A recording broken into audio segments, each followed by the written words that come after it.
अधिकारियों के तमाशे अगर सत्ता मौन रहकर देखती रहती है तो नतीजे खतरनाक हो जाते हैं। और ऐसा ही एक खतरनाक वाकया है आगरा का, जहां पर एक पंचायत में पहुंचे पूर्व मंत्री और उनकी बीवी रेप पीड़ित की मदद के नाम पर उनका तमाशा उन्होंने बना दिया। सुप्रीम कोर्ट के आदेशों को नजरअंदाज किया गया। इस रिपोर्ट में आप देखिए।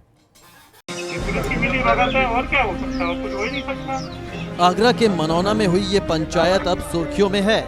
वजह है वो आरोप जो इस पंचायत के बाद राजा अरिदमन सिंह और रानी पक्षालिका सिंह पर लग रहे हैं। आइए पहले पूरे मामले की जड़ को समझिए और जानिए क्यों राजा रानी की ये पंचायत सुर्खियों में है। दरअसल लॉकडाउन में पूर्व मंत्री राजा अरिदमन सिंह और उनकी पत्नी विधायक रानी पक्षालिका सिंह पर गंभीर आरोप लगाए हैं। मनौना गांव की एक रेप पीड़िता ने। पीड़िता का आरोप है कि राजा अरिदमन सिंह ने उस पर अपने बयान को वापस लेने का दबाव बनाया है। आरोप है कि राजा रानी ने गांव में पंचायत लगाई और रेप पीड़िता को बुलाया, इसके साथ ही उस पर अपने बयान को वापस लेने का दबाव बनाया। पिनाहट के मनौना गांव में एक युवती के साथ, नाबालिग युवती के साथ दुष्कर्म हुआ था। उसमें बधावर राजघराने से ताल्लुक़ रखने वाले और कई सरकार में मंत्री रह चुके अरिदमन सिंह और उनकी पत्नी जो बाहर से विधायक हैं पक्षालिका सिंह, वो उस नाबालिग युवती के परिवार पर राजीनामे का दबाव बना रहे हैं। तारीख को वो पूरे दलबल के साथ वहां पहुंचे थे और लॉकडाउन उल्लंघन को लेकर इस पर कुछ लोगों के खिलाफ, जो राजा के समर्थक हैं अरिदमन सिंह के, उनके खिलाफ मुकदमा भी पंजीकृत हुआ है। लेकिन जिस तरीके से नाबालिग युवती ने वीडियो वायरल करके सनसनी फैला दी और ये चेतावनी दी कि अगर उसके साथ न्याय नहीं हुआ तो 8 दिन में वो परिवार समेत आत्मदाह कर लेगी। इसी पंचायत के दौरान पीड़ित परिवार के एक व्यक्ति की ओर से वीडियो बनाने पर जबरदस्त बवाल भी देखने को मिला और हो हंगामे के साथ जबरदस्त मारपीट भी हुई। बाद में कई थानों की फोर्स पहुंची।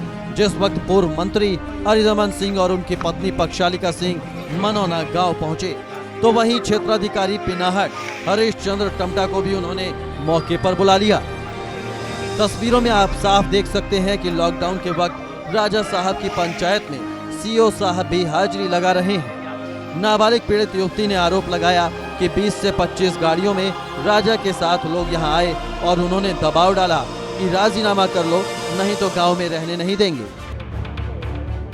इस पूरे मामले में पूर्व मंत्री अरिदमन सिंह की सफाई भी सामने आई है। राजा साहब ने सारे आरोपों को खारिज करते हुए इसे विरोधियों की साजिश बताया है।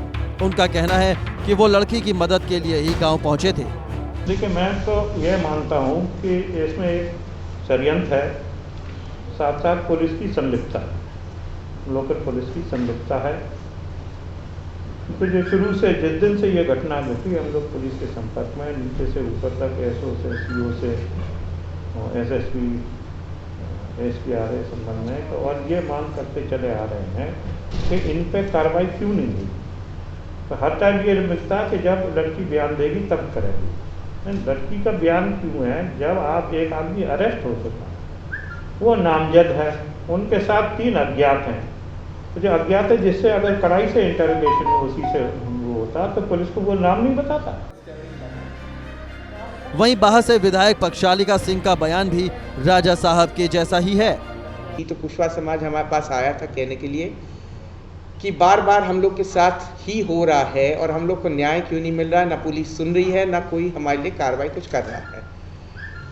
तो एक घटना में तो हमारी बात होके उसमें कार्रवाई हो रही थी, और जब इतने वो पीड़ित थे तो हमने उनसे कहा कि हमारे साथ आप लोग कल आगरा आइए, मैं एडीजी साहब से टाइम लूँगी और आप अपनी पीड़ा उनके सामने रखिए। आए थे हम लोग, एडीजी साहब के पास गए, उन लोगों ने अपनी पीड़ा रखी। एडीजी साहब ने उनको आश्वासन दिया कि दोनों घटना जो बाह में हुआ है, जो पिनाट में हुआ है, दोनों में वो कार्रवाई करवाएंगे।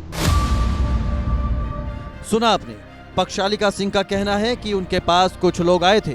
पक्षालिका सिंह के मुताबिक वो पीड़ित परिवार के ही लोग थे, लेकिन शायद लॉकडाउन के दौरान हुई इस पंचायत और सोशल डिस्टेंसिंग को लेकर उनके पास भी कोई जवाब नहीं है। उधर सीओ साहब की मौजूदगी में लॉकडाउन की धज्जियां उड़ाने को लेकर पुलिस भी कटघरे में है। इस पूरे मामले में ये भी जानना जरूरी है कि मामला क्या है। वारदात 13 मई की है, जब पिनाहट के गांव में 13 वर्षीय एक किशोरी को गांव के ही कुछ दबंग घर से उठा ले गए। इसके बाद इन दबंगों ने युवती के साथ दुष्कर्म किया। आरोपियों में एक को तो जेल भेज दिया गया, जबकि बाकी खुलेआम घूम रहे हैं। देखिए, ये पिनहट के गांव में जो घटना हुई थी और उसके बाद एक झगड़े की बात आई थी, उसी क्रम में आज यहाँ परिवार वालों से मिलने के लिए मैं आया हूँ। सभी लोगों से अलग अलग बात की है।